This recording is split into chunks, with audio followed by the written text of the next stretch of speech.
সম্পদের অহংকার আর সন্তানের অহংকার। নবীজি হাদিসের মধ্যে বলেন, তিরমিজির 1999 নম্বর হাদিস, قال رسول الله صلى الله عليه وسلم لا يدخل الجنة من كان في قلبه مثقال ذرة من كبر। রাসূলুল্লাহ সাল্লাল্লাহু আলাইহি ওয়াসাল্লাম বলেন, ওই ব্যক্তি জান্নাতে প্রবেশ করবে না যার অন্তরে সরিষা পরিমাণ অহংকার আছে। নাউযুবিল্লাহ। সে কোথায় যাবে না? জান্নাতে প্রবেশ করবে।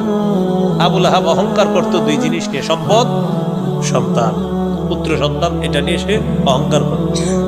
তো আল্লাহ তাআলা বলেন, আল মালু ওয়াল বানুনা জিনাতুল হায়াতিদ দুনিয়া। মনে রাখবা, সম্পদ, সন্তান এগুলা দুনিয়ার চাকচিক্য। আল্লাহ বলেন, ইন্নামা আমওয়ালুকুম ওয়া আওলাদুকুম ফিতনাহ।